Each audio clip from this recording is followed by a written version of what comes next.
This is the Almost Awakened podcast, a no-nonsense approach to spirituality with your hosts, Brittany Hartley and Bill Reel.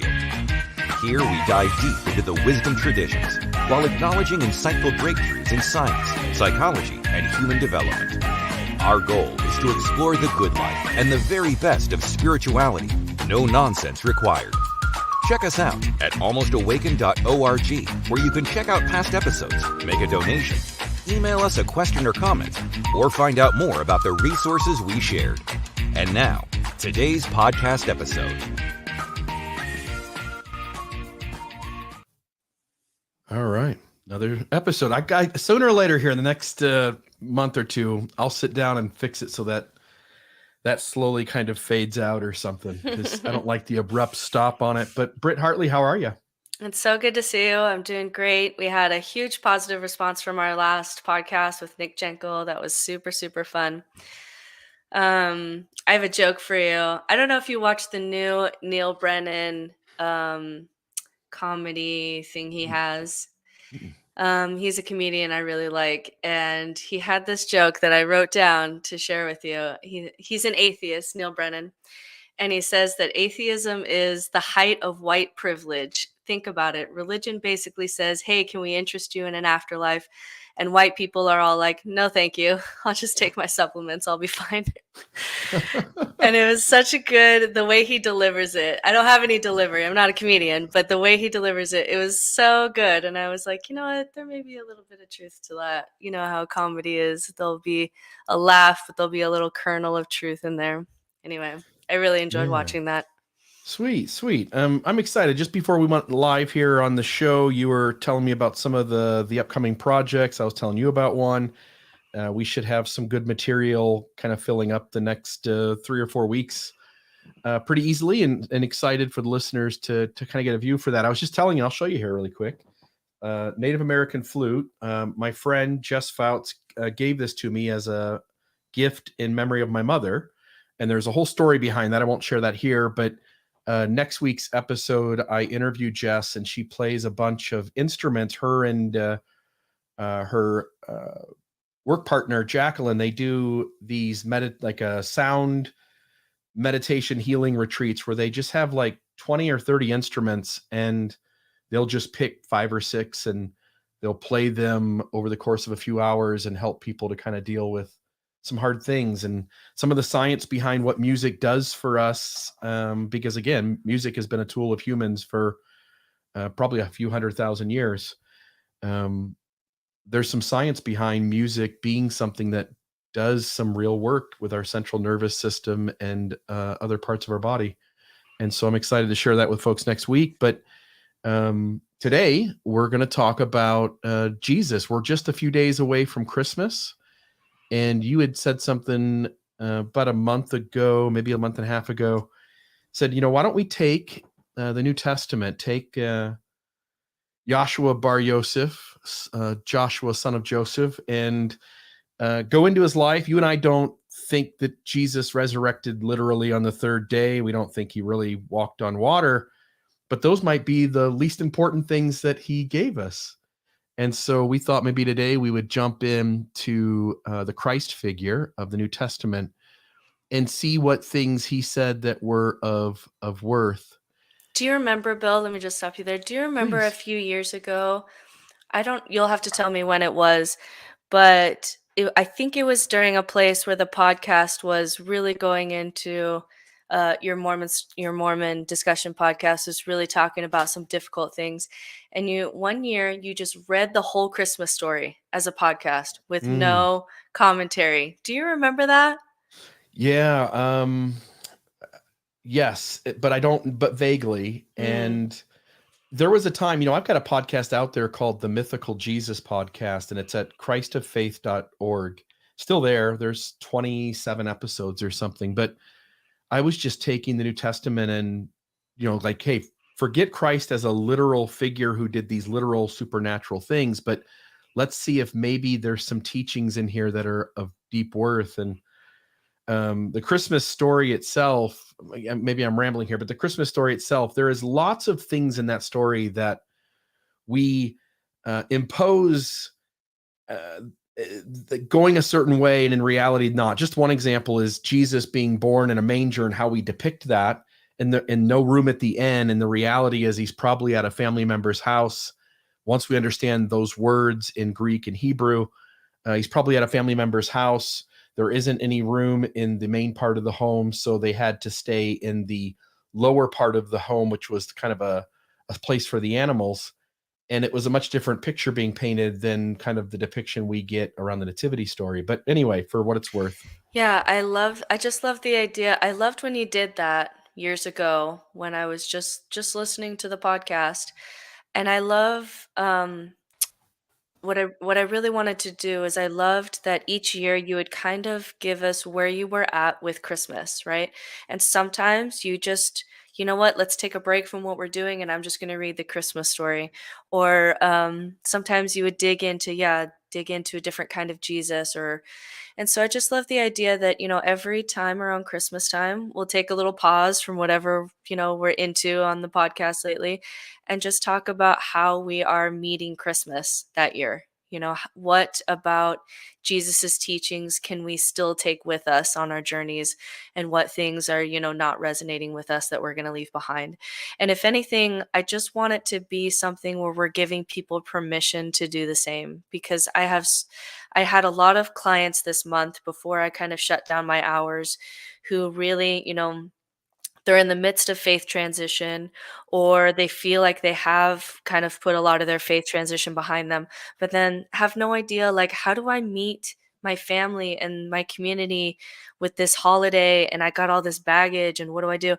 And so I just love the idea of just taking a break and you showing things that still move you about this Jesus character, and me sharing some stories that still resonate with me, and then giving other people, anyone listening, you have full permission to meet Jesus in however little or much, you want to meet him. But there is something about coming back to this Jesus character, and from a place of, studying wisdom from the outside and recognizing things in Jesus that you didn't notice before. And I think that that's a really interesting journey for people to take, that can be really valuable and really healing for around Christmas time, when you feel like you're different than everybody else in your family. You know what I mean? Yeah, yeah, yeah. I wonder if before we start sharing some of these stories, if maybe you and then if I could maybe just talk for a minute about how we do value the New Testament or value Jesus within it. Um, do you mind sharing maybe a few thoughts? Yeah. So for and this is going to be a common story for people, but for a few years, really during the kind of the midst of my deconstruction, especially God deconstruction, I really couldn't touch Jesus for a while. Like it was just out there. And my kids really weren't getting any Jesus messages from me. They weren't getting any God messages really either, right? I was too triggered. I was too um hurt by all of this and deconstructing this, and then I don't know what to say to my kids, and so they just totally miss it, right? And in the past, I would say 2 years especially, maybe 2 or 3 years, I've been able to kind of go back to my children and say, "Hey, this Jesus character that you see the crosses and you see, what's going on here. Here are some teachings that really changed the world. It changed people's ideas about love." And I was able to kind of return and talk more about Jesus as wisdom teacher. And I especially teach my kids when I'm trying to help them find some way to relate to Christmas now, right?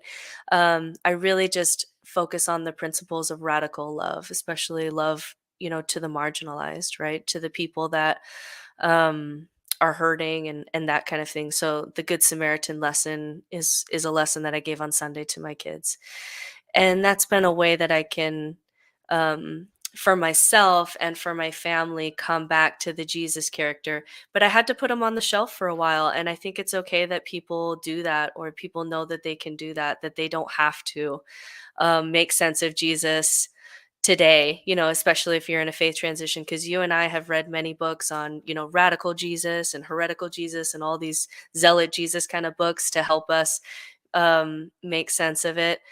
But yeah, that radical love piece is something I can still hold on to and teach to my kids, and create Christmas around without having any I'll even say the Christmas story. It's an interesting story. I don't have to make a big deal about it.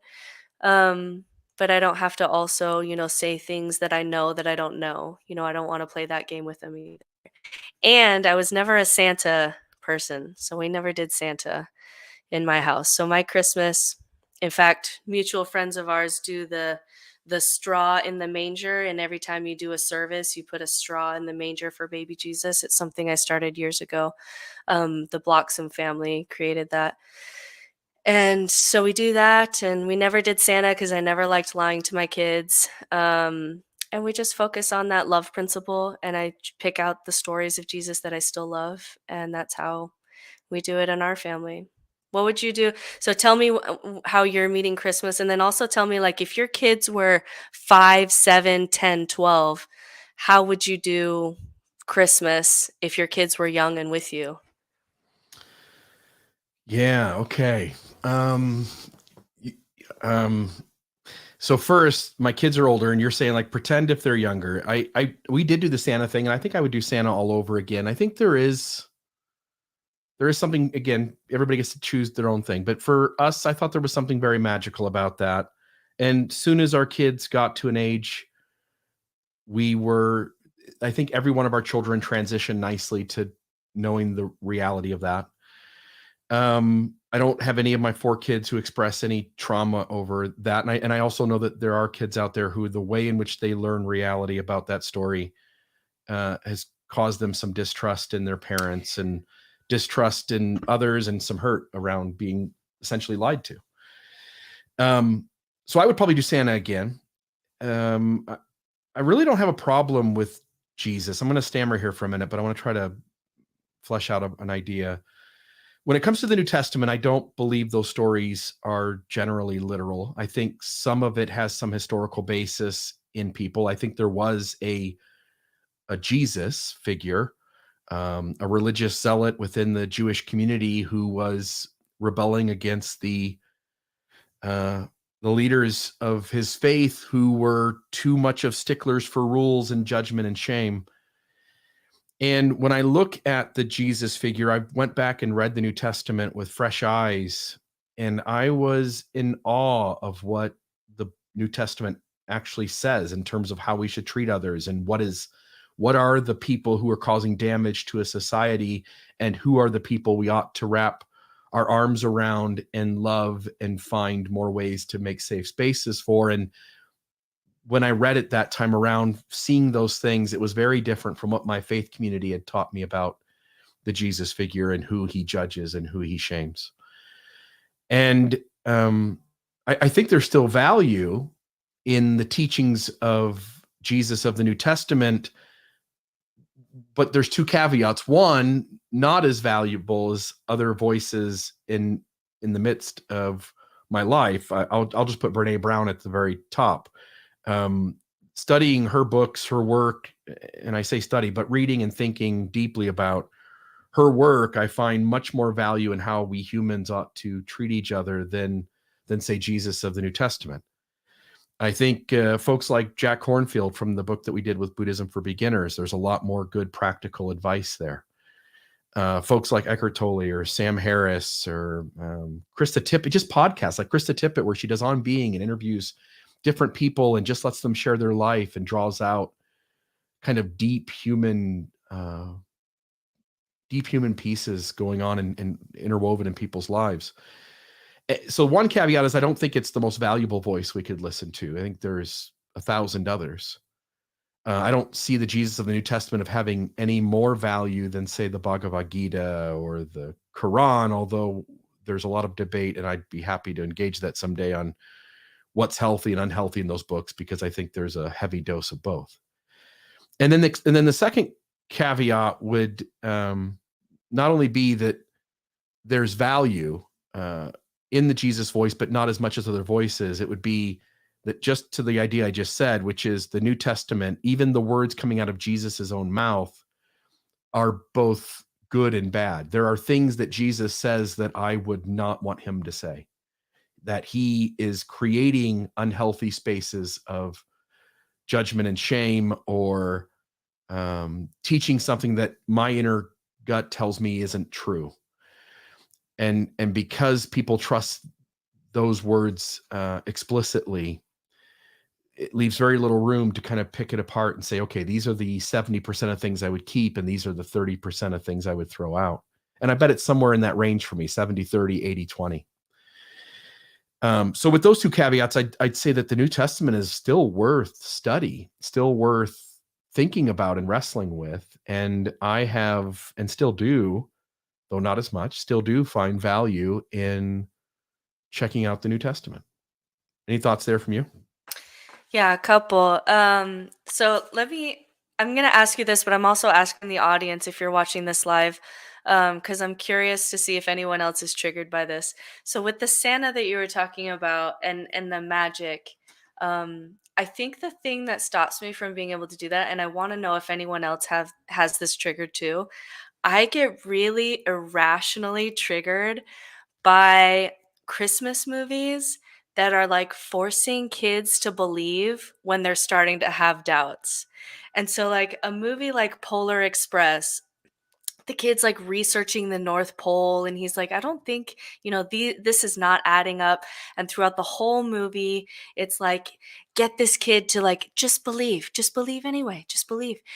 And I spent so much time in this faith deconstruction space, and I have so many stories that I hold, and I think you do too, that every time there's these movies where the kid is doubting and things are not adding up, and then the movie somehow ends with the good ending is that they decide to believe anyway. I don't think Yeah. that that's a value anymore. I am not on board for that message. I don't like it.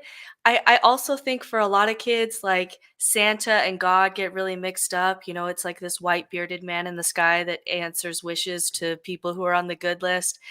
And nobody thinks this much about Santa. Nobody should. Nobody should be triggered by Santa.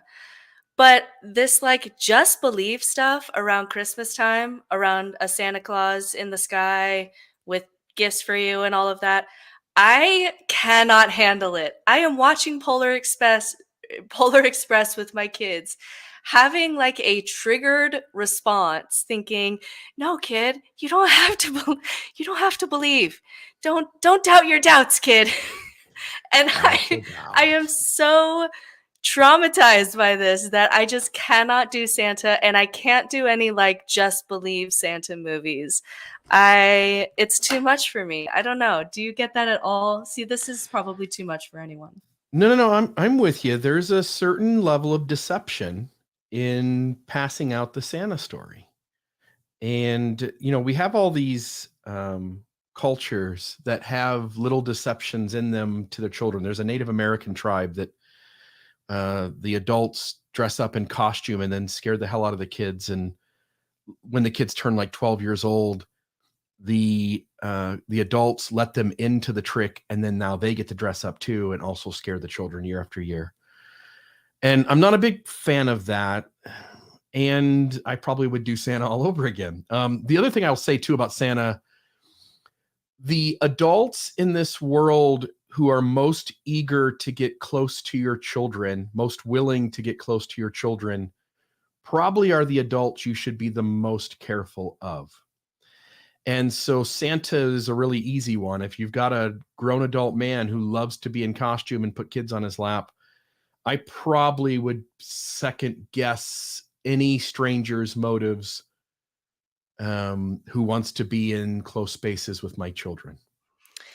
Yeah, and there's a lot more. I see it with parents now. There's a lot more. We're giving kids hopefully a lot more consent about.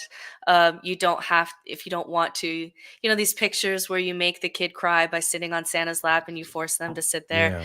Yeah. I see that slowly going away, where kids are able to choose. Like, no, I don't want to do that because it's a little terrifying. Anyway, I have end of that story is I have totally, sometimes even irrational responses to just believe Santa stuff.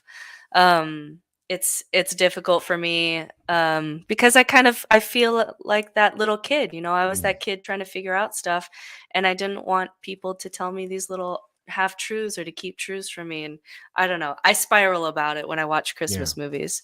And you nailed it on the Um, connection with God and Santa. There's a lot of overlap, and I think intentional, and it also clouds up kind of that self-discovery around what's real and what isn't. yeah. Yeah. To be fair, though, I mean, I'm sure my kids are just watching these Santa movies and just enjoying a Christmas movie with their family, and I'm like Yeah. totally spiraling Yeah. about something. So Yeah.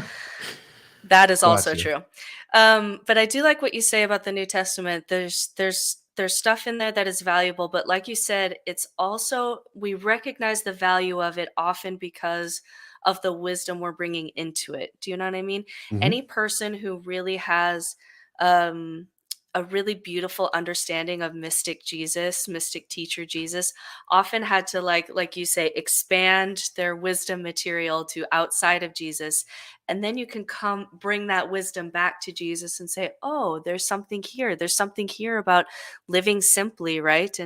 And warnings about money and warnings about pride and warnings about desire and all of this, and you can almost like recognize it.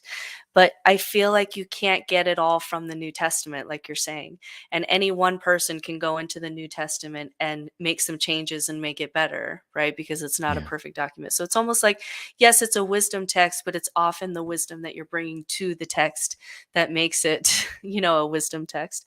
And it reminds me of, we were talking about this the other day about Jefferson's Bible, where, Jefferson's getting sworn into the Bible, but he's like a deist at best. And he skeptical about God, skeptical about certain truth claims, certainly in the Bible. And so he cuts out the parts of Jesus that he likes, the stories that he likes, and he pastes them together and he creates what's called Jefferson's Bible to get sworn in on.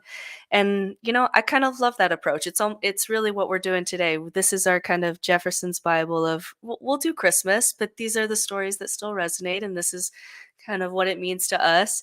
And we're going to take out, the scriptures in the New Testament that say that women can't teach or speak. We're going to just leave that to the side. We don't need Yeah. that today. Yeah. And I'll add one last thing, and then I'll jump here into the first one, which Yeah. is if you're a Christian and you understand Christianity through your Western lens, you really haven't studied much Eastern thought, you're not very familiar with even just Buddhism as kind of a entry level. And there's 6 or 7 prominent Eastern traditions today that are held as religious ideology around the globe. And it really is crucial. I would just say maybe as important as anything in understanding Jesus, his own words, in his own intention and what he's trying to say, would be to have a really good grasp of Eastern thought. I think if you try to see Jesus through a Western lens, you are about missing probably 80% of the boat just by not being aware of kind of what Eastern thought is and what it's trying to connect to. But with that, I'll jump here into the first one, which is the parable of the sower. And I'll just read a few of the verses. Again, Jesus began to teach by the lake. The crowd gathered around him was so large that he got into a boat and sat in it out on the lake. While all the people were along the shore at the water's edge, he taught them many things by parables, and in his teaching said, "Listen, a farmer went out to sow his seed. As he was scattering the seed, some fell along the path, and the birds came and ate it up. Some fell on rocky places where it did not have much soil. It sprang up quickly because the soil was shallow. But when the sun came up, the plants were scorched, and they withered because they had no root. Other seed fell among thorns, which grew up and choked the plants so that they did not bear grain. Still other seed fell on good soil. It came up and grew and produced a crop, some multiplying 30, some 60, some 100 times. Whoever has ears to hear, let them hear." And then later on, he sits down with his disciples and he explains the parable to them directly. But generally, it's said that when Jesus taught, he kind of gave these parables and then kind of walked away and didn't give people the interpretation. So they were left to kind of ponder on it and in a sort come up with their own. And by the way, I think there's something I don't buy into is this Jesus trick where like, I'm going to just teach confusing things no one's going to understand. And then later on, I'll just tell a few select people, because I don't think that's super helpful if you're Jesus claiming there is a specific interpretation. I think it's much different if the Jesus figure had said, hey, it's open for everyone to kind of just think about and figure out how it's meaningful to them.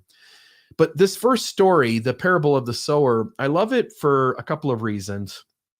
One is the realization that there are inner reasons for why a message may not connect with us in a given moment, and there are outer reasons.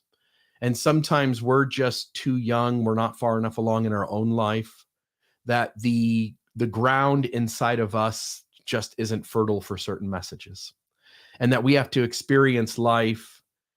We have to be kind of in a certain moment sometimes for certain messages to stick, or for us to see what's really going on there. And then there's also these outer circumstances. Sometimes we're in places where the people who have influence on us, for instance, if I were to go back 15 years ago, there are about 99.9% of the messages in the world that I would have not been able to hear, because my religious system prepared me to exclude almost all of it and to only make room for things that sounded familiar or came directly from my system. And so there are outer reasons for why we don't always hear things or a message doesn't resonate. And so there's that. There's also this idea that when the seed is being cast out, it sometimes, if it lands on the perfect ground, it blossoms into the perfect thing. But even in other places, it can grow a little bit or make a slight difference. And I sometimes am aware that something really important, I've either learned it or I hear someone else share something, and I can just recognize that the other people being taught the message or listening to the idea, they grab it a little bit, but they don't grab it a ton. And I'm okay with that. Like, again, I think everybody has a time and a season to when they can think about certain things or act on certain things. And I think this parable is a great one to explain that people are different, times are different, who people see as their voices of authority, the kinds of environments that ideas can thrive or die out, that all of that is unique to any given moment and to who's in that space. And it also kind of teaches us not to really judge. Like, yeah, you can start to assume where the fertile ground is, but the parable seems to clearly explain that seed is cast all over the place, and we only really know where the fertile ground is on the back end of things when things thrive and grow.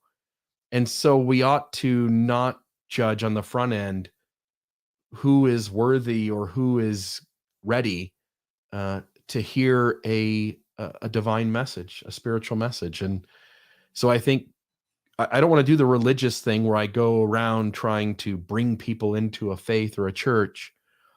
But when something shows up in my world that doesn't seem right, my way of judging whether this is a good moment to speak up or not has little to do with if I think the person just won't hear it. Now, it's a whole nother story if I think they'll hear it and be offended and do something, take some hurt from it. I don't want to do that. But if I think they're just going to ignore it, that really doesn't play a part. I try to throw out sound ideas whenever I can to whoever I can.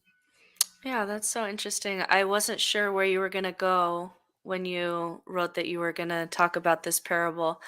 But I really love this message of compassion that you pulled out of the text. I don't know if that's, see, when that lesson was originally taught to me, it was always the idea that, the seed was only the gospel of this church, right? That's how it Yeah. was interpreted. And so you pulled out this kind of message of compassion there that was never, that interpretation was never taught to me. So that was interesting. The thing that comes up for me as you were talking was, um, and you hit on this, is this idea that when the seed didn't grow, it didn't say in the parable that it was a bad seed, right? It always talked about the soil. And so that's such a compassionate way to look at people and such a Buddhist idea, right? There's a Buddhist parable that's similar where it talks about when you look at a tree and how it grows, you don't say like, well, that's a bad tree. You think, oh, like the wind knocked it over, or it had a drought and so it didn't grow for a couple years, or it grew in this direction. And you never look at a tree and say, well, that's just a bad tree. And if you want the tree to grow better, you know that you just have to give it more soil, more sun, more water, right? And so that's a very Buddhist idea too, of there's no bad seeds. There's just better and worse soil, and that's a more compassionate way to look at people. And so you pulled that out of that text, and that was really beautiful. Sweet. All right, next one. This is one I put on social media because I had also, so if you follow me there, you might have heard this little rant I do, but I had a lot of clients this week who were really just in pain, not just with faith transition, but around Christmas time where you feel more isolated from your family. That hurts and it's really hard. And so my favorite interpretation, this is probably my favorite Jesus story, and it's the Good Samaritan. It's my favorite story from the New Testament. It's really just that radical love that I just still am inspired by. But there's an interpretation of this story that I really appreciate for this community and for myself. It was one shared to me, by the way, from David, our Sufi friend who's been on the podcast before. He taught this to me when I was a kid. And so the Good Samaritan story in Luke 10, it says, Jesus says that a man was going from Jerusalem to Jericho. And the beginning of the parable often has a lot of juicy nuggets if you want to play the symbolism game. And Jerusalem to Jericho, Jerusalem's at the top of the mountain. It's the covenant city, and Jericho's on the way down. It's not a covenant, it's not the covenant city. It's closer to sea level.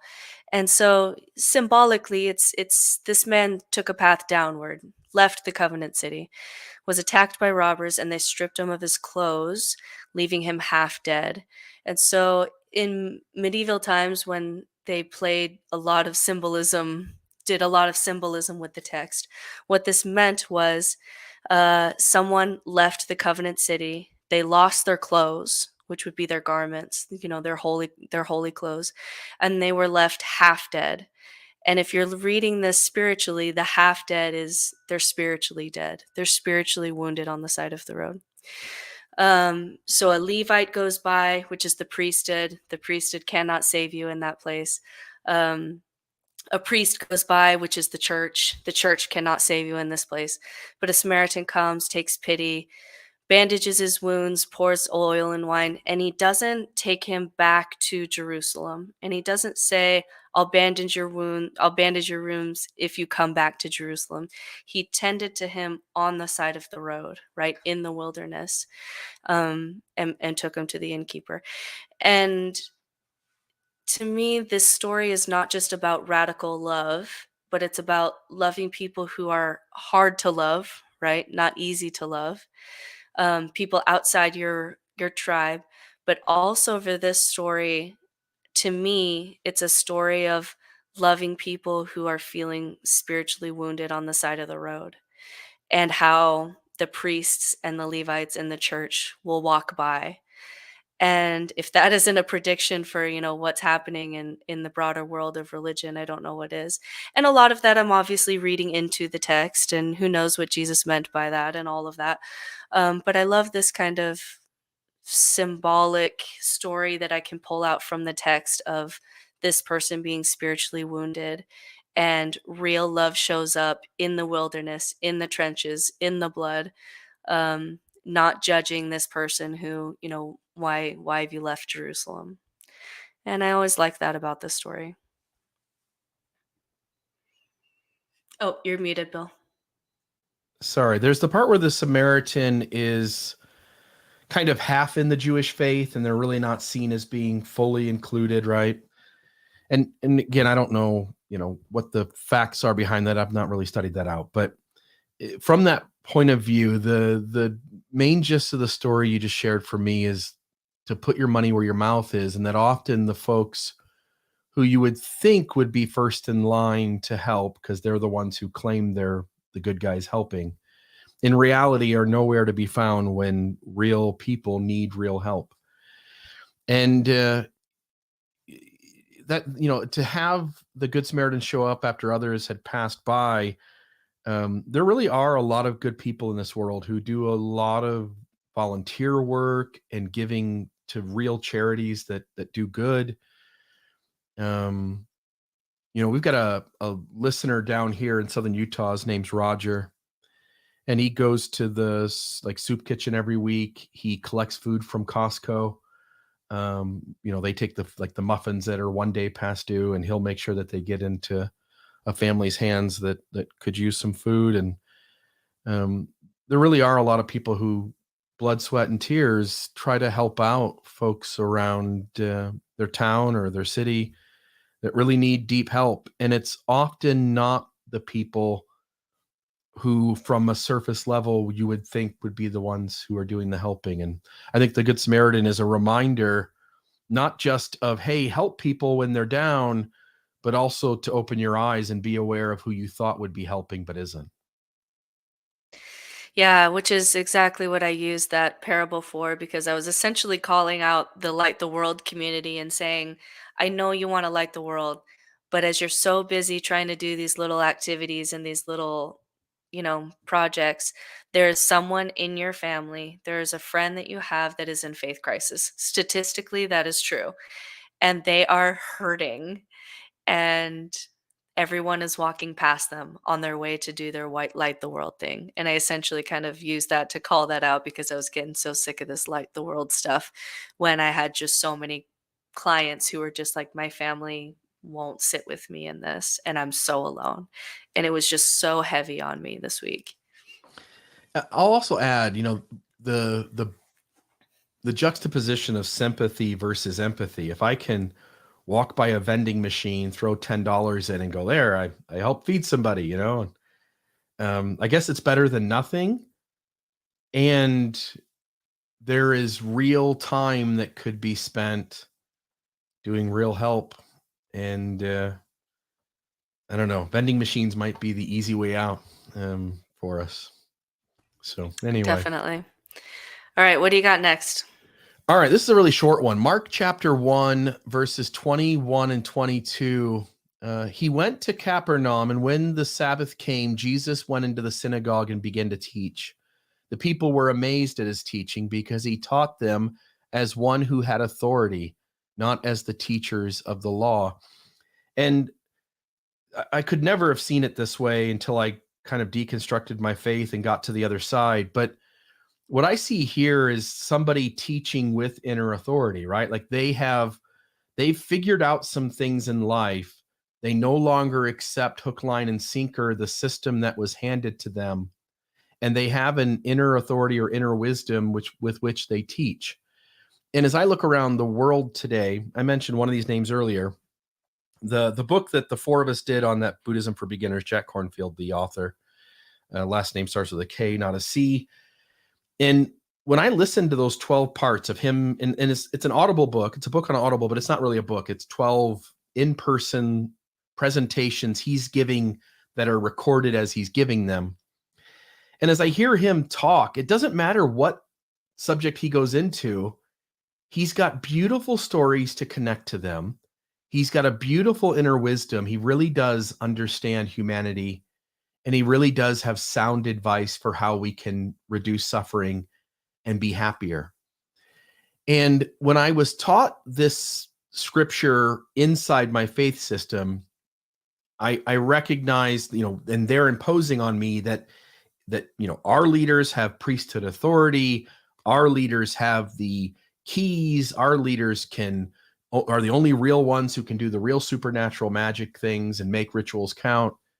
And on this side of things, I just realized that all throughout all kinds of traditions and no traditions at all are people who have really sat with themselves, sat with the humanity of others, have experienced a lot in life, and have learned deep wisdom from that. And when they speak as one having authority, which I think happens way more often than we recognize. There are folks who really understand what's going on in this world when rubber meets the road, and they are the real people that we ought to sit at the feet at and listen to. And so again, Brene Brown's another one. Um, she is an expert in a handful of fields, and she may be more of an expert in those fields than just about anyone else on earth. And often our lens of the tradition we came from has us excluding voices that don't sound familiar. But when we give people like Jack Kornfield or Brene Brown the chance, we can recognize very quickly that they speak as those who have authority. And that authority is something very different than what I was raised to think it was. Yeah, I think that all mystic traditions, I'm thinking of Sufism, but I know Christian mysticism and any mystic form of whatever religion will always kind of have this teaching of this internal compass, of this internal knowing that you can't give to anyone else. And so I love how Jesus says, the law says, but I say, right? And so, like, the law says, but I say. And if he can do that, and then the most frustrating thing about religions is when they do the opposite thing as what's said in their holy books. And so, eventually Christianity becomes this thing where it's like, well, no, the law says. And it's like, no, no, no, no, that's not what Jesus did. Like, he's standing there saying the law says, but I say, but I say. And then we're not allowed to do that too. Isn't Jesus the way? So I think that that concept is there again in all of these wisdom traditions of your internal authority matters, and it wasn't like Jesus only did internal authority, right? He understood the law, he quoted it sometimes, and it was like this mix of both. Here's what some people have said, and here's what I say, and here's what I think, and how he mixes it together, because those two things have to be really in balance, or else you get off. You're muted. I'm going to have to just leave it on. Another little side point here is that you nailed it at the beginning, which is you said something along the lines of Jesus is the teachers are teaching this thing within the religion, and he's kind of disagreeing with them. And it's just to note that religion, especially unhealthy systems keep laying out laws and rules and to-dos and to-do-nots, and it becomes so congested that it often becomes deeply contradictory to itself. And as a critic of my prior faith system, I'm often pointing out the hypocrisy or the contradictions in its teachings, in its leaders speaking out both sides of their mouth. And the response from the inside of the religious system is that don't listen to that guy. We're the ones who have authority. It's our job to teach the doctrine. Don't pay any attention to him. The reality is, if we look at the New Testament, Jesus did the same thing. He noticed that the law did not accommodate the folks fully, and often the leaders of the system were teaching contradictory to the law, and he was constantly standing up and pointing out that the teachers of the law were hypocrites. It surprised me deeply when I went back and read the New Testament with new eyes again, that the only people Jesus really seemed to be critical of were the leaders of his church, of his faith system. And it seems ironic to me that the kind of people that Jesus criticized are the kind of people who hijacked the system, rewrote the interpretation, and set themselves up as the gatekeepers for Jesus anyway. Yeah, totally. That goes into my next story, which I didn't write down, so I'm going to do this off the top of my head, but it goes right with what you're saying. I always love the story of Jesus is in a home and he's teaching and he's healing, and then there's someone who's super sick and paralyzed or whatnot, and they go to the top of the roof and they cut a hole in the roof and lower him down so that he can reach Jesus too. And you and I both know people who looked at this system, looked at a religious system, either the one we came from or others, and said, there are some people here who are very wounded, who are not getting any of this radical love, who are not getting any of this community, who are not getting any of these wisdom teachings. Let's cut a hole in this roof so that these people can get that too. And the response, of course, from the religious community, whatever it is like, you're cutting holes in roofs. Like, that's not allowed. That's not okay. But I love that story of Jesus. Really, he didn't tell the guy to go away, or like, why did you cut a hole in the roof? It's like, oh, I'm glad that you're here, right? And so you and I both know people who we would call very Christ-like, because they tried cutting holes in roofs, because there were some people who were really wounded, who were not getting the benefits of being inside that building. And I love that story. Yeah. In that story, because that was one I wrote down as well. In that story, the folks who take that man to the roof, cut the roof, and lower him down, I can not help but grasp that they were deep friends of that person. It doesn't make any sense otherwise. Like, to go through that much effort, to work through a crowd, to remove, climb up on the roof, to remove part of it, to lower your friend down, the amount of effort, the amount of time, the amount of disturbing others, all in hopes that your friend will be cared after. It really catches my attention, and it causes me to pause in that story to think, like, do I love my friends enough to go to the ends of the earth and back? And then the other thing too is that how Jesus responds, right? Like, this man with some sort of paralyze or palsy or something, he's lowered down into the home, and it seems like the obvious thing that needs addressed is that the man's paralyzed and his friends have lowered him down to be healed. And Jesus seems to notice that something else is more important. And I'm assuming that the person lowered down actually has as his priority list, his first priority is to be forgiven, to have his sins forgiven. And I'm not so much wanting to play into the sins forgiven and the religious ideology there, but rather that often when we see people with an ailment, with a behavior, with a personality trait that is maybe abrasive to us, or maybe something, a habit that's disgusting, that often we could see beyond it like Jesus did and see what maybe the more pressing need is, or to see the person's value outside of the obvious thing that maybe is a negative, and to see some value there that's positive, and also maybe to understand how they got to where they are. And I don't know that the story literally calls us to do that, but by Jesus not going after the obvious, it seems a reminder to me to not to be present enough and aware enough to not just go with the obvious either.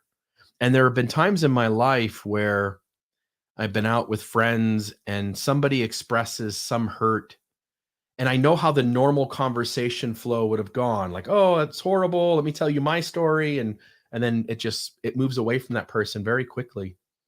And in those moments, I try to do something different, and I'll try to sit for a moment with the person who's expressing something negative having happened in their life, and ask another question to give them more time to talk about it. Because I think often people throw things out, and by the way in which we acknowledge it and then quickly move on to our story or changing the topic, we basically tell that person that their story isn't worth spending time on. And something really magical happens when you take just a few extra minutes to acknowledge that person's hurt is of value, and that you would like to know more, like say more about that. Like, that had to have been hard. Maybe speak to that a little longer if you don't mind. And how much people feel empathy rather than sympathy when you spend a few extra minutes giving them the space to express their hurt, and for you to acknowledge with your words that their hurt or difficulty is valid, and that you do grasp that had to have been hard. And also recognizing that everyone has a wound like that. Like everyone in your life has a story, as Renee says, that will bring you to tears, right? And allowing people to, we heal when we share those wounds with each other and we can tend to each other's wounds. Yeah, I love that you picked this one.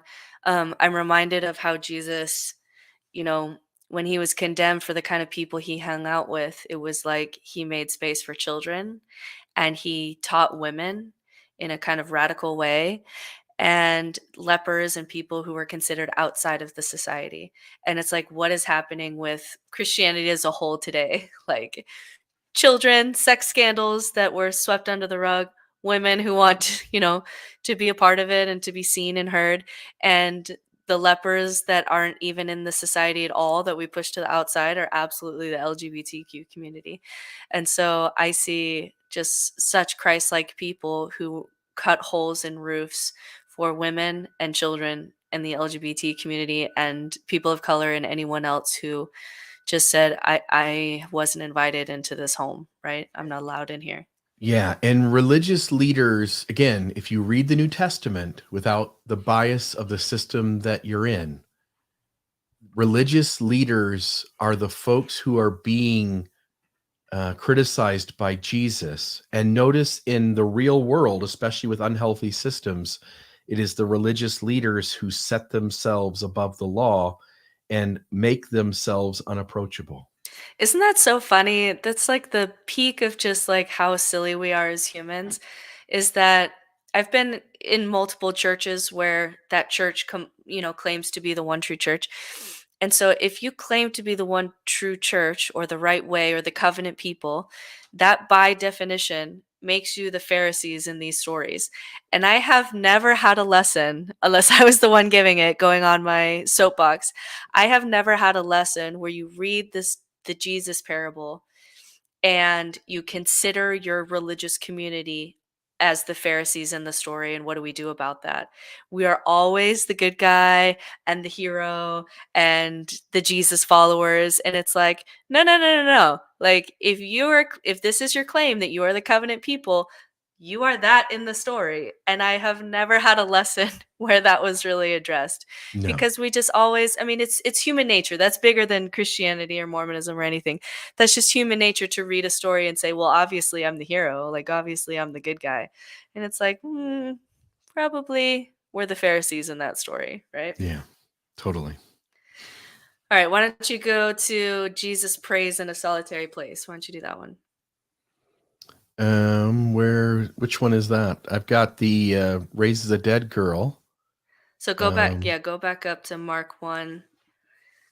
We skipped Oh, ahead yeah, a little here bit we because are. I See stole it. one of Yep. yours. Yep. No sweat. So Mark 1, 35 through 38, Jesus prays in a solitary place. Very early in the morning, starts in verse 35. Very early in the morning, while it was still dark, Jesus got up, left the house, and went off to a solitary place where he prayed. Simon and his companions went to look for him, and when they found him, they exclaimed, "Everyone is looking for you." Jesus replied, "Let us go somewhere else, to the nearby villages, so I can preach there also. That is why I have come." So he traveled throughout Galilee, preaching in their synagogues and driving out demons. You'll notice that a lot of the stories I picked out are ones where the unexpected sort of happens. And this one is an example of that. Jesus, very early in the morning, while it's still dark, he goes and finds a solitary place. And it says he prays, but in my mind, he's just being very present, meditating. I think sometimes, let me say it this way. I think meditation is one of the most important tools in the world. I think prayer can be similar and have similar benefit, but I think prayer is the thing that meditation got watered down to. And I think meditation is a much more effective tool than a prayer. And whenever I see in the New Testament Jesus going off alone and it says he prays, I very much perceive him as trying to be present, collect his thoughts, doing some sort of meditation practice. And if you understand Eastern thought and practice, that plays very much into that. It's this idea that everyone's looking for him. He's needed. Meanwhile, again, because he has this inner authority, he has meditated and he knows that he needs to go do something else. And I just want to note that the world asks a lot of us. Our time is accounted for in so many places, and we waste it in a bunch of others. Being present, being being aware, being that healthy version of yourself when you really kind of are taking a deep breath and trying to slow things down in your mind so that you can take the moment for what it is.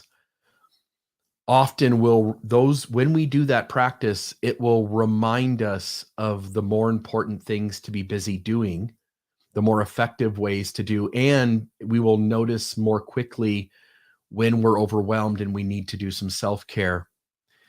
And I often find Jesus to be choosing to go places that he wasn't originally planning to go, doing things he wasn't originally planning to do.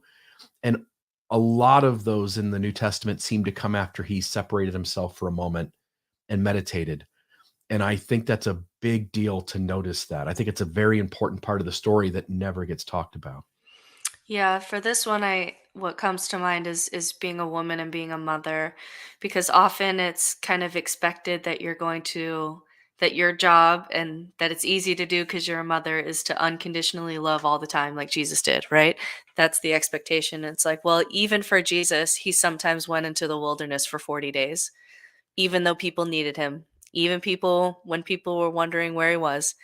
And it's like if we could give mothers that same permission of like, yes, unconditionally loving your children is a big job, but even if you are the son of God, you still have to give yourself permission that when people need you, that you go and do some quiet time and do some self-care and do some I've even scheduled it for myself. I've talked to my husband and the mental load that women go through over the holidays, making sure everybody has everything, and the teacher and the bus driver and the my kids' therapists and the parties and then the stockings and all of that in my brain.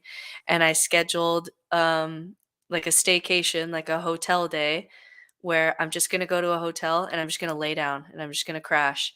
And doesn't matter if anybody needs me because I am in the wilderness and I am gone. And I wish that was more of the conversation for women, that in order to unconditionally love people and be present with them in a way that Jesus did, you have to go sometimes out into the wilderness and be alone, or else you can't do it. You will burn out. Yeah.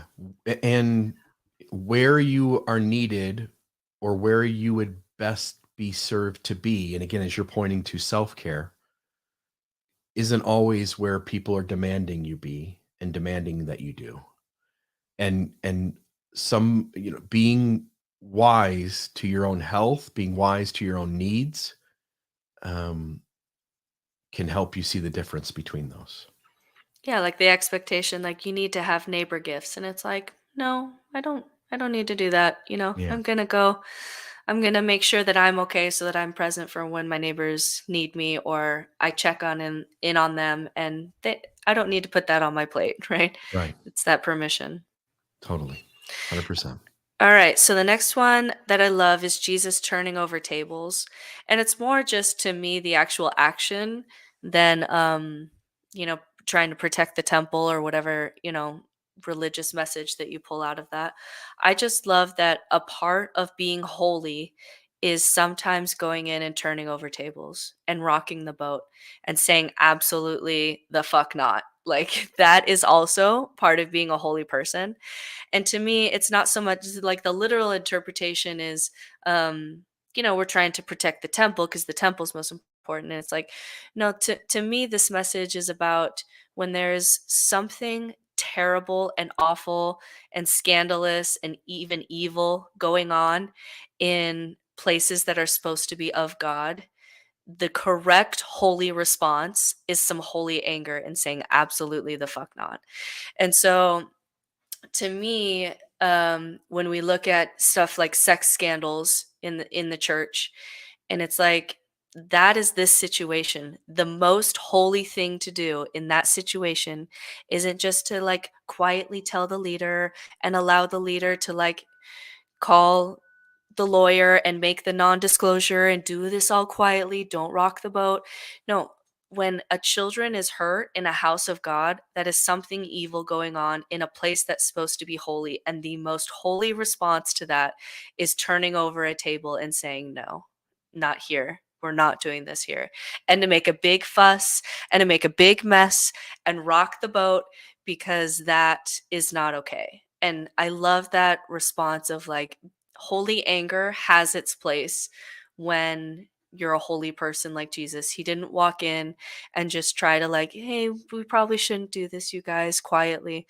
Like he made a mess because there was something evil going in a place that was supposed to be holy. And I think that is a great example for how we should treat things that are the worst, which I consider to be like when a man who's portraying to be righteous uses his power and uses even the actual building to be a predator to children. That is, we should be turning tables over that. And yet the message from the institution is often, let's take care of this quietly. Another concept that seems to be going on here, like at the heart of why he's turning over that, like the specifics are that the system built itself saying, here's the temple is necessary. You all have to come here and you have to carry out these rituals. And if not, then you are something less than within our culture. And we are going to, in order to come to the temple and make these sacrifices, you have to bring animals and you can't use your own. You got to buy ours and they're going to cost this and they're going to cost that. And it seems like when the church says it's got the cure, and then it imposes that people have to pay all these exuberant things, whether it's their time, their money, in order to qualify for the saving ritual that will get them to heaven. And it seems like a trick. And I look around today, and we can go back to the system we came from. It's almost no different, right? Here's the temple.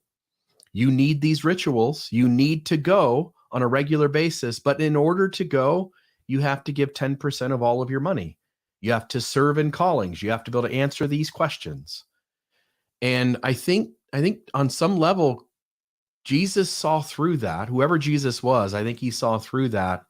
And it seemed absurd to him that put as a weight on the people's backs were the things that were needed to get to the edifice that the system said they had to go to, for them to pay the price, the steep price, to travel all the way to Jerusalem, to buy 12 doves and 3 goats and then to make those sacrifices in the temple. And I think he saw the racket that process was.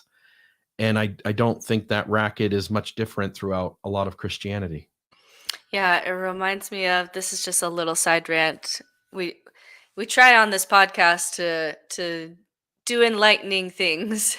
But I remember when our previous church, um, now that you're talking about the temple, the old ritual used to be that when you go to the temple, the people would beg outside of the temple, people who were poor, people who whatever, sick, and you would give money to them as you entered the temple. And so when the Salt Lake Temple was being built, and then they put a mall on the outside of it, and I was like, does anybody read the New Testament? Do you even know what the New Testament is? Like, if you're saying that this is the temple, just like in Jesus's day, just like in the Old Testament, okay, then outside the temple was services for the poor. That was what it was around the temple.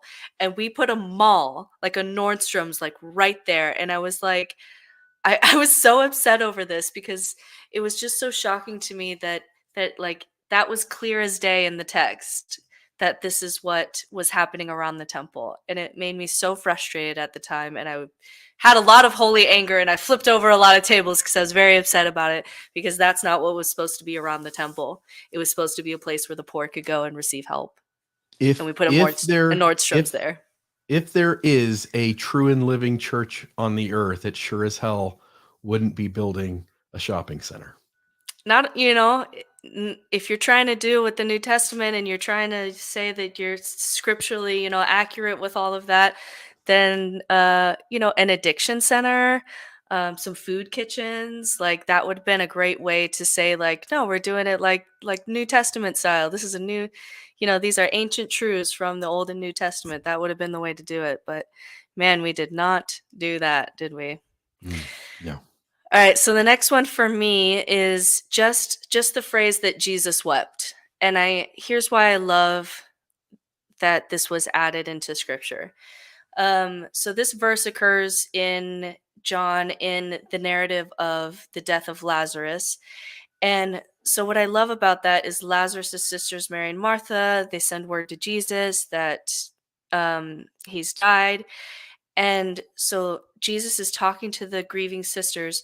And even if he knows in the story, like let's say that he knows that he's going to be able to heal Lazarus, or Lazarus is in heaven, or I'm going to be able to bring him back.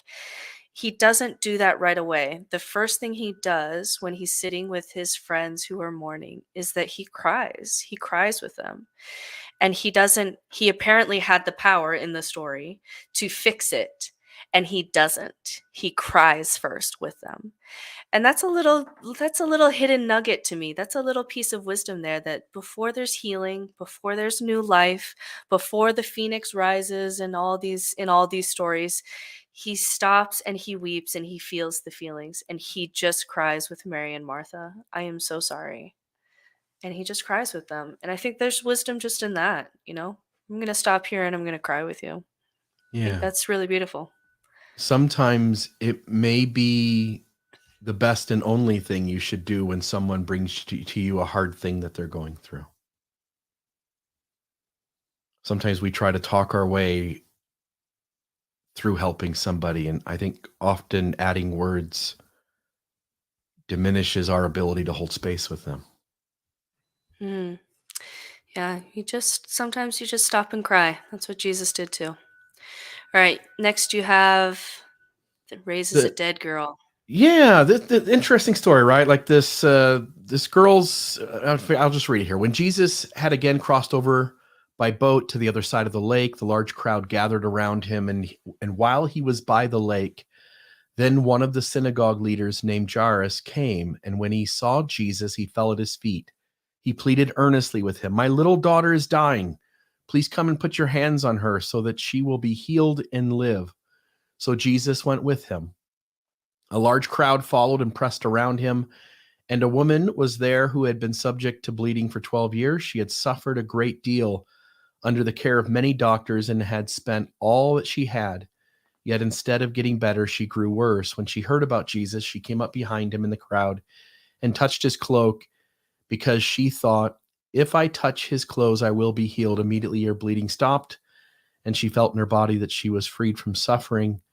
At once, Jesus realized that power had gone out from him. He turned around in the crowd and asked, "Who touched my clothes?" "You see the people crowding against you," his disciples answered, "and yet you can ask, 'Who touched me?'" But Jesus kept looking around to see who had done it. Then the woman, knowing what had happened to her, came and fell at his feet, and trembling with fear, told him the whole truth. He said to her, "Daughter, your faith has healed you. Go in peace and be freed from your suffering." And then the story continues, and I don't even want to focus on the daughter of the gentleman who came for help, who dies, because Jesus ends up going and ends up healing her. It's again this, I'm caught off guard. Someone has come to Jesus and said, "My child is dying. Please come with me." There is an emergency going on, and there is a rush. And I'm always want to be careful, because we don't want anybody to work with this on a literal standing, right? If somebody has an emergency and their kid is dying, you probably shouldn't stop for anything. But the story reminds me that in the midst of this emergency, Jesus seems to stop and give an adequate, empathetic amount of time to this other person. And I'm surprised by it, because it's not what I would have done. I would have ignored anybody pulling at my clothes, anybody tapping me on the shoulder, because this kid is dying. There's an emergency. I've got to go with this dad, and I've got to go figure out how we're going to help this kid. But Jesus seems to always be present. He seems to know where he's needed and when he's not, and what can wait and what doesn't have to wait, or what can't wait. And I think Jesus does here what we don't expect him to, which he stops and spends so much time solving this other issue, spending time with this adult woman, that now the guards come and inform him that this kid has already died. And he probably doesn't get there in time anyway, the way the story's told. But if you're the father, you're going to have some hurt there. Like, you didn't rush with me and now my kid's gone. Again, I just want to note that Jesus seems to rise to the moment no matter what's thrown at him. And it seems to be his being present that often leads to that. I do remember one time studying this story in my theology program, and there seems to be some evidence, do with that what you will, that this story, because these stories were oral traditions before they were written down 100 years later, right? And so there was a lot of evidence that this particular story was told by women to women, because men at the time, especially, didn't talk about women bleeding issues. Like, they didn't talk about that. It was unclean. You don't touch them. You don't talk to them. You don't talk about it. It's gross and unholy. And so the fact that this is a story about a woman who's bleeding and she's touched Jesus, which you don't touch a woman when she's when she's bleeding, when she's menstruating, is what this may be referring to. Uh, but then, Jesus stops, like you said, he stops his errand on whatever people needed from him and just was present with this woman who has probably never been touched if she's had a bleeding issue for 12 years. And he spent time with her, right? And he saw her. And so this was a story, I think, of women telling this story to women for possibly generations before it was written down, of this guy Jesus who was off doing really important stuff and people needed him and he was doing all these things, but I was bleeding and he actually stopped and saw me, and like really saw me.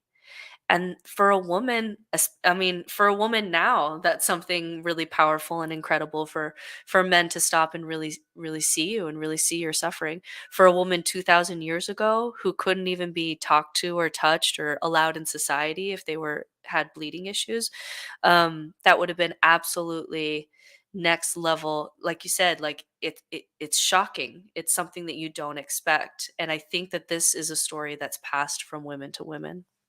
Yeah, I love it. All Beautiful. right, so I'm gonna do something here. So I have a couple. I couldn't pick one from the Gospel of Thomas, and the Gospel of Thomas, I think, is one of the most, you get really mystical statements from Jesus. And these are just really short, and I'm just going to throw these at you, Bill, and just see what you think about these, because all these kind of have the same kind of wisdom thing where, like, the story's going and then it ends in a way that you didn't expect it to end. So I'm just going to throw these at you. So Jesus says, let him, these are all from the Gospel of Thomas, let him who seeks continue seeking until he finds. When he finds, he will become troubled. When he becomes troubled, he will be astonished, and then he will rule over the all. Yeah, Okay. certainty turns into curiosity, and curiosity is the questions rather than having the certainty of answers that your system gave you, having the curiosity that opens you up to really examining the questions whereby maybe answers aren't even available, seems to be a deep secret path into awakeness. Imagine how churches would change if one of the codes, one of the scriptures that was really valued was that when you seek, you'll find, but you'll be troubled. You know what I mean? Because a lot of times when systems are trying to protect themselves, and we talked about this when we went over cults, and there's a controlling of information. It's like, oh, if you feel troubled, like, don't go there, right? But here's Jesus saying, no, when you seek, you'll find, but it'll be very troubling. And then you'll be astonished, and then hopefully you'll have some mastery over it. And it literally goes into what we were talking about when we do the Faith After Doubt book with Brian McLaren, where it goes from simplicity, you're just seeking, complexity, you're troubled, perplexity, you're just astonished, and then harmony, where you kind of are able to hold all of it. You're able to rule all, Yeah. right? And he's almost hinting to that kind of awakening journey. But I love that he includes that when you're seeking it, you're going to find some stuff that's troubling, which is a totally different message than I received in a religious system, which is if anything is troubling, then it's Satan, so don't look at it, right? Amen. Yeah. All right, next one. His disciples said, "When will you appear unto us? When will we see you?" And Jesus said, "When you strip naked without being ashamed and throw your clothes on the ground and stomp on them as little children would, then you'll see the Son of the Living One and won't be afraid." Again, like it's just a totally different answer. Like, when are you coming again? When's the second coming? When are we going to be able to see? When are you going to, be able to die and return and all of this? And he's like, "When you strip naked and dance like a little child, then I'll be there." Yeah. And I can't help, again, I could be 100% wrong, but I can't help but think that what he was trying to say there is when you really show up as your real self, like who you are, like what you are, and not Yeah. try to hide pieces and parts, not try to pretend to be something, but just really own your own humanity. Because again, it's this idea that, Christ is already within all of us. If Christ is essentially the Buddha, right? Like if Christ is the awakened one, any of us, when we're in the awakened state, we are the Christ, we are the Buddha. And he didn't say anything about coming back down from the sky. He just said, get naked, stomp on your clothes, and essentially don't feel any shame about it, and be Yeah, yourself. that's when you know that you've dissolved your ego, is like you can just strip naked and dance like a child, who cares? And so I love that answer of like, when's the second coming? And he's like, "You'll not be afraid when you can strip naked and just dance stomp on them like a little child." And I just love that answer. That's a very mystical answer, right? Yeah. All right, next one. There was a rich man who had much money, and he said, "I'll use my money to sow, reap, plant, and fill my barns with fruit, so I won't need anything." That's what he was thinking to himself. But then he died. Anyone who has ears should hear. The story ends. And then he died that night. And he doesn't explain any further. He just says, "There's a message in there if you're listening." What do you think? It seems to, I always am wondering about this balance between I'm going to work my ass off now, and that way I can take it easy when I'm 62 and a half. Or do I enjoy my life now and maybe not have enough when I'm 62 and a half? And this at least reminds me that there is two sides to that coin. And if you put all of your effort into working 20 hours, 16 hours a day, you're going to just take, half a day off a week. You're just going to work as much overtime as you can. You're going to work 2 jobs. And then you die of cancer when you're 37, and it was all for naught. And there has to be a part of you that lives today. Mm. And I have this fantasy now of going into one of those lessons that both you and I have sat in, where the whole lesson is about being a sound investor. And, I've had whole lessons where the entire lesson was about, how to protect your wealth and um, how to work hard and how to make sound investments and do all that kind of thing. And I would love to just stand up in the middle of the lesson and just say, "Well, here's what Jesus has to say. you know, I'll use my money, I'll do all these things, I'll fill my barn so I won't need anything." And then he died. Anyone who has ears to hear should hear, and then just walk out. Go into a little bit of debt once in a while. Go on a Interesting. vacation, spend, go see a new place, go visit a family member or a friend who lives a little ways from you. Again, nobody's asking you to be absurd about it. Nobody's asking you to max out all your credit cards, but Mhm. live a little bit, because all you have is this moment, and you ought Yeah. to I experience learned being alive. I learned that this time, with which I was open about with the podcast, when my daughter fell out of the window this summer, and we had never taken my kids to Disneyland because it's always like, "Oh, we'll go in a couple years," and we don't really have the money. And she almost died, right? And both my husband and I were just like, "Well, uh we don't, we'll have to work to pay this off, but we may not have tomorrow, And when my daughter came home from the hospital, we took our kids to Disneyland, and it was 100% the right thing to do. And we Yeah. couldn't pay for it that day. And now we have, right? We had to work and pay that off. But we were putting off that trip until I don't know when, right? Because it's Yeah. never the right time and it's hard. And then she almost died. And so we just stopped everything and said, we're taking a family trip and we're going, Yeah. because we almost didn't get the chance. All right. Yeah. So Amen. next one. Okay, here's an interesting one. When you know yourselves, then you'll be known and you'll realize that you're children of the living Father. When you don't know yourselves, then you live in poverty and you are the poverty. It's very interesting. Yeah. In parts of my life where I pretended to be something I wasn't, I was always deep down in my gut discontent and resentful. And you can have the outward appearance of having your life together, but if you're not being your authentic self, if you're pretending to be someone you're not to make others happy, you will always be at a loss inside. There is deep value. I'm trying to find the actual part here where you read that again, the very beginning of it. Yeah, when you know yourselves, then you'll be known and Yeah. you'll realize that you're the children of the living Father. When you don't, you live in poverty and you are the poverty. When you know yourself, you'll be known. When you are yourself, people get to know you for who you really are.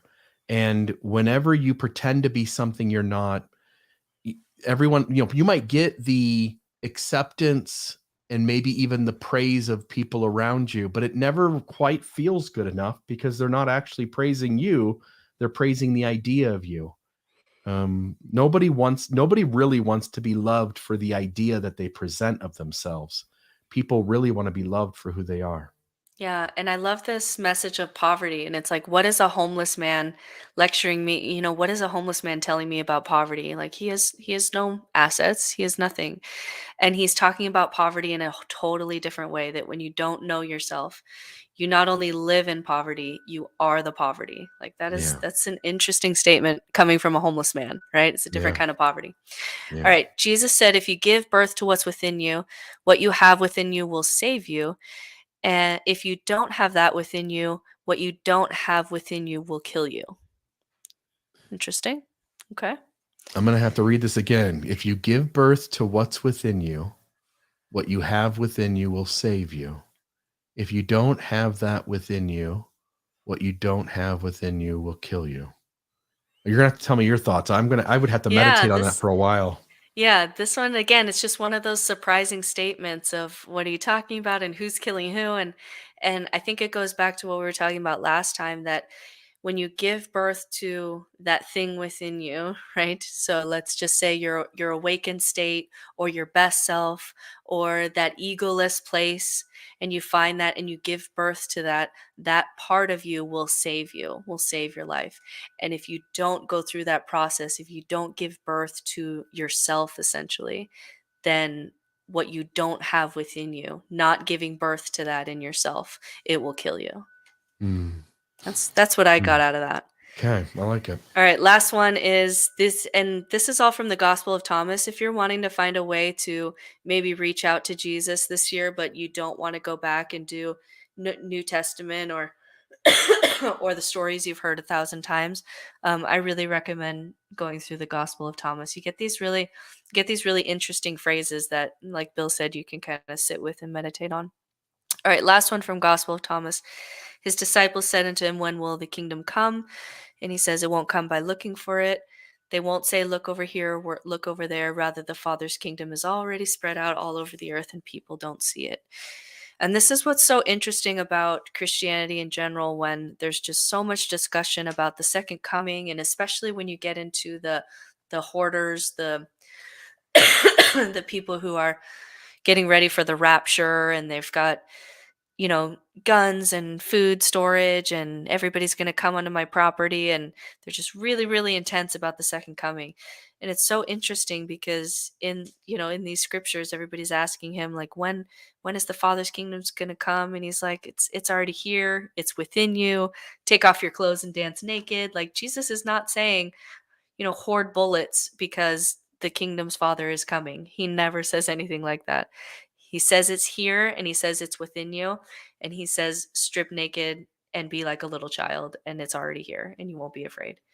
And so that's just such a different rhetoric than what comes out of, the worst of Christianity when it comes to rapture stuff.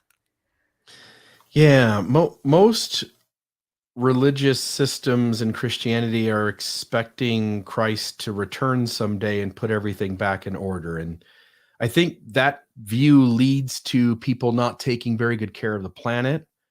I think it leads sometimes to people spending their time in another way and thinking they'll just be able to catch up when they get to heaven with those they love. And maybe it is right, just like the Christ within us from the parable a little bit ago. Maybe the kingdom of God is already here, and it's our job to see it and to be it. And maybe we could have much greater effect on the world if we treated it that way, rather than some future moment where Christ will come out of the sky and reign for 1,000 years. Yeah, I literally have people in my family who I know are avoiding conversations and say to themselves, I'll just have that conversation in heaven. And it's like, that's, Jesus from these parables is not saying that at all, right? It's saying be here now, and it's saying it's already within you, it's already here, just over and over. And then of course we take that and subvert it into some theocracy that's going to come down from the sky, and it's just so different from what the text is trying to say. All right, I'm done with Gospel of Thomas, so why don't you move us on? You're muted. Man, I'm doing this way too much. Mark chapter 7, 14 through 23. Let me just find the actual verse 20. He says, he went on, what comes out of a person is what defiles them, for it is from within. Out of a person's heart, the evil thoughts come: sexual immorality, theft, murder, adultery, greed, malice, deceit, lewdness, envy, slander, arrogance, and folly.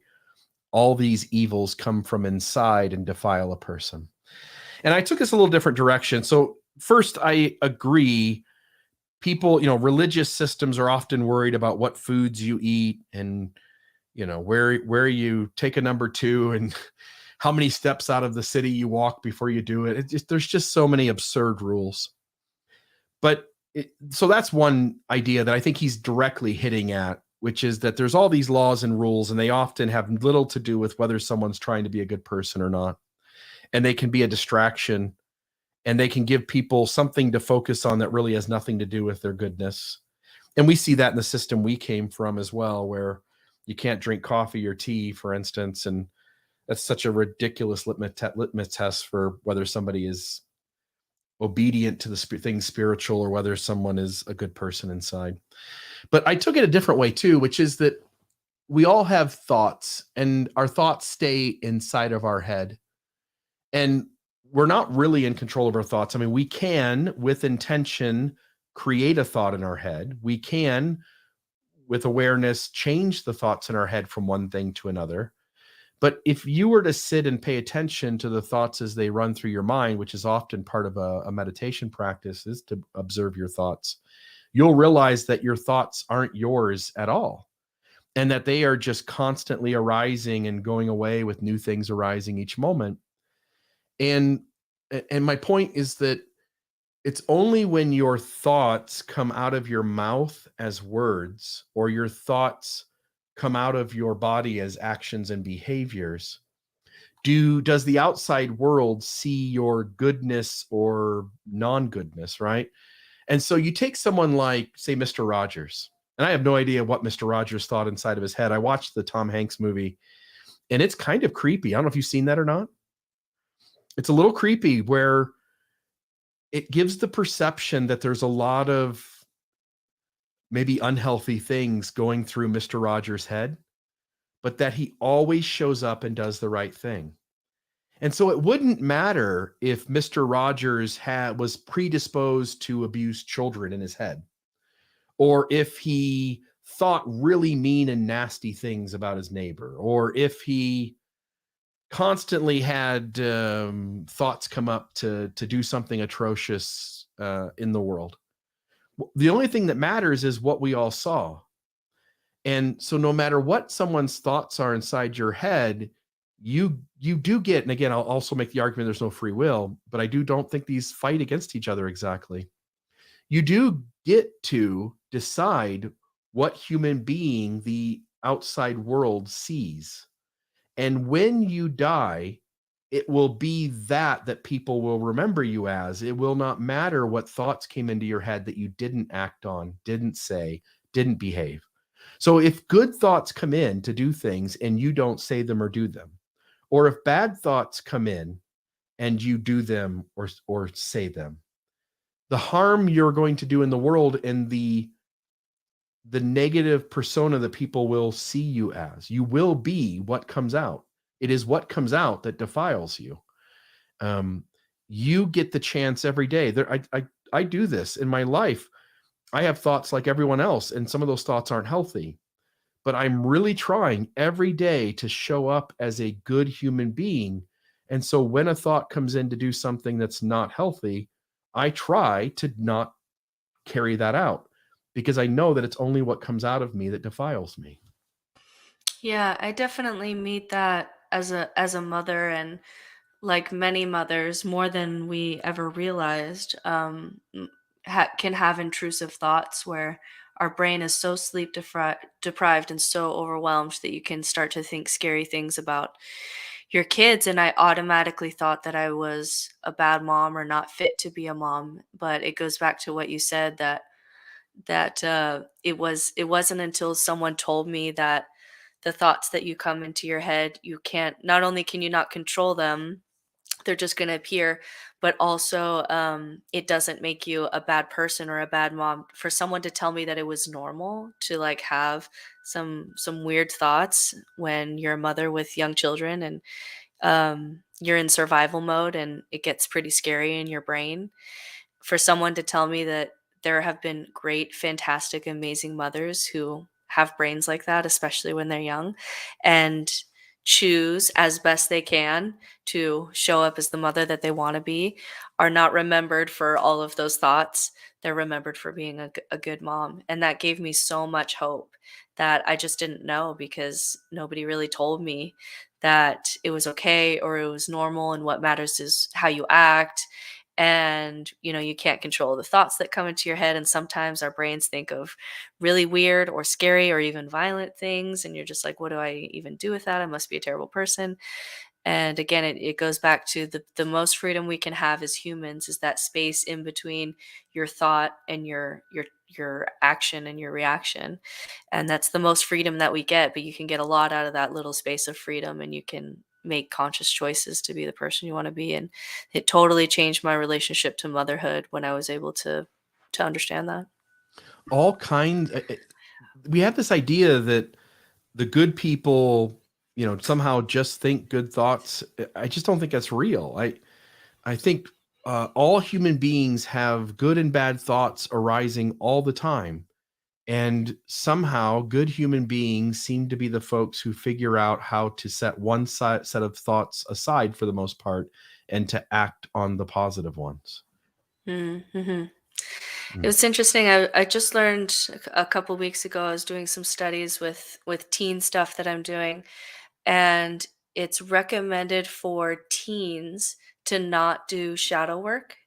And I was trying to figure out why that would be, right? Because we've talked about shadow work as something really positive, and it was talking about essentially what you're saying, that in order to understand that you have different thoughts and that you can have good thoughts and bad thoughts, but you have your own choices, you have to be a little bit older.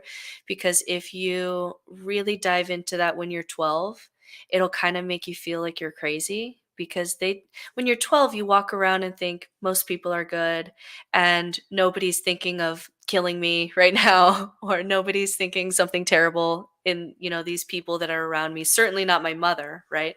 And that is genuinely what's good for a 12-year-old. They need to feel safe. They need to feel like they're not crazy and that nobody else around them is crazy. And that is the best thing for them. And you do shadow work when you're a little bit older and you realize, um, I have some thoughts that come up that I really don't want to act upon. And you start to dig into why, and you dig into the psychology, and you realize that everyone is constantly having to make choices with all the thoughts that come into their brains. But it's not healthy for 12-year-olds to know that, which I thought was really interesting because it'll make you feel Yeah. like you're crazy. And and part of what you're saying too is that kids should just know that the boogeyman is this invisible thing that might be under their bed, and not really know that it might be the guy who lives 3 houses down. Yeah, it shocked me when I read this thing on motherhood that it was talking about why don't we have conversations about how difficult it is for mothers, especially in that first year. And someone wrote an article about the reason that it is because it's really hard for us to, as children, we're all children to parents. It's really hard for us to know that the thing that brought us the most nurturing love, which was snuggling up onto our mother's chest, which was just the safest, most beautiful, most sacred place in the world when you're a little child, that her brain may not have been in that place. Like her brain may have been in a dark place during that time when we were receiving that nurturing love. And that's really hard for us to wrestle Mm, with. And we have to mm, be older before we can kind of accept that truth. When we're mm. younger, we just need that nurturing love. Need the Yeah. innocence of it. Yeah. Yeah, you do kind of need the innocence of it, which I thought was interesting. All Beautiful. right, so last one for me, and then I have a short little Christmas message to sign us off here. So Luke 15 is the prodigal son. And I like this. I mean, even the simple message of this story of just never being beyond forgiveness, never going so far outside of your family that you don't deserve a place to come back and come home, and that embrace that we all want from our family. So even at a surface level, I really love this story. But I also have read into this story from a Jungian perspective, which again, I'm bringing this to the text, but that's what we do. So I love this idea of if you are reading this, and all mystics do this, is that when you're reading a text, you are all the characters, right? It's not they are the Pharisees and I'm the good guy. It's you are all the characters. This is about your soul, right? Mystics read all text this way. And so if you're the father and you're also the son and you're also uh the son who wants to be a little naughty, right? If you're all three of those, then it's talking about this relationship with yourself. And it's talking about, the the son in you that wants to just do right all the time and be seen as the best. That's your ego, right? It's always working for you. It's always there trying to keep your good name. And then there's that shadow side of you that really wants to do some squandering, really wants to push some boundaries, really wants to to do things that might feel really fun and pleasurable and that kind of thing. And then there's this father that's big enough to hold both, right? The ego and the shadow. The part of you that's working for your good reputation and the part of you that doesn't give a shit about your reputation because it wants to have a good time, right? So we all have both of those sides of us. And so I love this. I love this story on a surface level, but I also love the story at a mystic level, which is you are all the characters, and you be that person to yourself that can hold and embrace all of you. And that I really like that interpretation of that story. That really spoke to me. I can really connect with that, right? Like in my life, I have been the person who has squandered things, and I have been the person who has judged others for squandering things, and I've been the person who just showed up with love to people who just were human and sometimes squander and sometimes do well with things. Like Yeah. we are all of those folks. Hmm. Um, it lets you see like which parts of those are the healthiest, which are the unhealthiest. Um, yeah, it's a great. I love that you did that. It's a great way to take the story and to liken the scripture unto yourself. Yeah, which is what's going on in in your own soul? How are you all of these? Yeah. And we all want that. We all want it's the end of Encanto. If you've ever seen that kids movie, I don't know if your grandkids are quite old enough, but it's the end of Encanto, which I cry every time I see it because it's kind of what everyone wants. It's the family turning to the main character and really seeing her gifts, and right, like this family embrace of I see you and I see how special you are and I see your gifts. And we all want this from our families, but families are complicated. And so I love this idea that the story ends kind of, can you be that father to yourself? Can you be that safety, that warm embrace to yourself, and not expect a Disney ending, which is your entire family singing at you about how great you are and how beautiful you are and how gifted and talented you are, which just doesn't usually happen to most of us. And so, Yeah. can you be that for yourself, for your own ego and your own shadow? Love it. All right, so this is my last kind of Christmas message for you guys, and then I'm gonna take I'm gonna take the week off. This is where, I don't know if it's like this for you, Bill, but this is where the shit hits the fan for me, because if we're doing all these just really beautiful scripture reading today, just so inspiring. Our people who have been following along have been commenting just really positive things. And then my family's coming in and staying with me, and my kids will be home from school. And I love the quote that says, if you ever think that you're enlightened, spend a week with your family. And this is where it's going to get really tough for me. This is where it's going to get very unenlightened for me in the next week, but I'm going to do my best. And so I'll be taking Christmas break off to spend with my family. But I had one last really short Christmas message that still speaks to me, even though, just like Bill, I don't believe in supernatural, a lot of the supernatural elements and claims about Jesus. But this part of Jesus still speaks to me. And it's this idea that it is an unwed woman who carries God. It is the pagans from the east who recognize God. It is unclean workers in the field who hear God. It's in a barn where God is born. God is an immigrant. God is homeless. God goes outside the institution to be baptized to a wild man in the wilderness. God sits with sinners and children and women and lepers. God is a victim. God teaches about radical love. God throws things. God takes naps on boats. If there was a God or some really amazing wisdom teacher that people have called God, which is usually what Bill and I kind of approach it as, it's compelling to find God in the slums, on a cross, challenging institutions, challenging the power, teaching messages of enlightenment and love, and warning always about wealth and power. So maybe if you're having a hard time with Christmas or with Christian institutions this time of year, there's something really inspiring about the idea that Jesus would too. And that's a comforting thought. And so that's just my last Mm. Christmas message. It still inspires me that if we're going to choose a God, if we're going to make a God, what's God doing on a cross?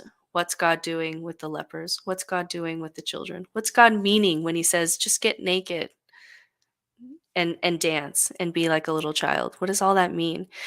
And there's a comforting thought into, if there was a God, that's where we would find him. Challenging institutions, cutting holes in roofs, healing and sitting with people, crying with people. That still inspires me, even if he's just a wisdom teacher to me. Last thoughts, Bill? Yeah. Yeah. I'm not really, I have no hard feelings against Jesus. And I have no hard feelings really against the New Testament.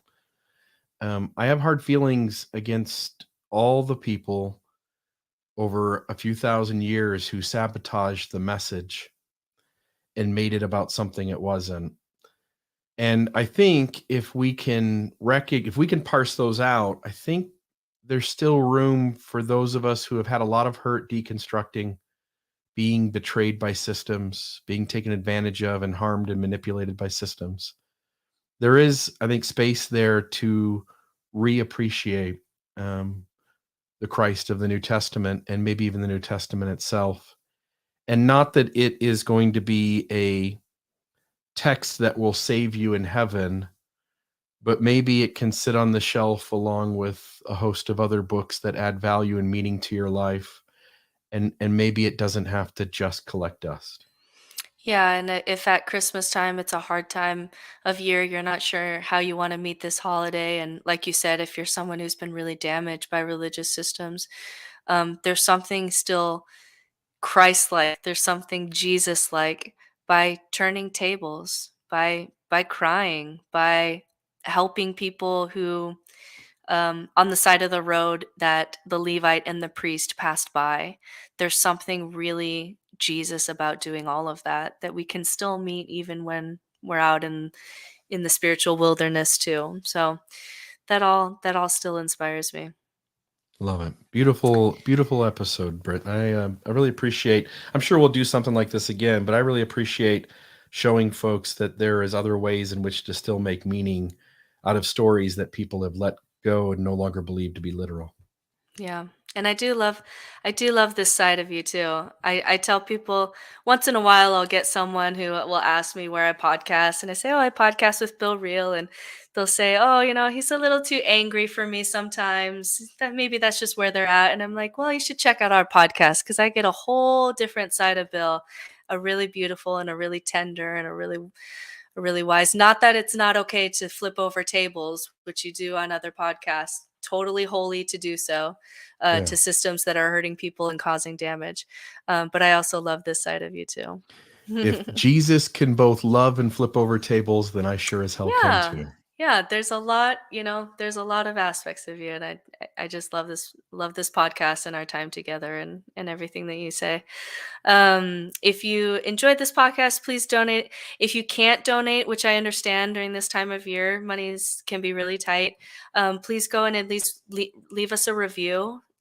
Give us some stars and leave us some comments. I have people who are sending Bill and I heard this person. Can you interview him on the podcast? Or I had a person say, I really want to try to understand Taoism. So we're gonna do a podcast on that, and anything that you can do to help support us so that we can keep having these conversations, which are outside the literal kind of what you would expect from a Christian podcast, but not your average atheist podcast either. And so if you Yeah. appreciate us hanging around in this space, please find a way to support us. And happy holidays and Merry Christmas and all the things to everyone. And I'll see you. Bill will be with you next week, but I'll see you in the new year.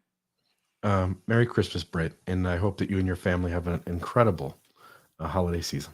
Merry Christmas, Bill. Love you, friend. Take it easy. This has been another Almost Awakened episode. Check us out at almostawakened.org, where you can check out past episodes, make a donation to keep this podcast running, email us a question or comment, or find out more about the resources shared in today's episode. For coaching opportunities or extra support, visit NoNonsenseSpirituality.com to meet with Certified Spiritual Director Brittany Hartley.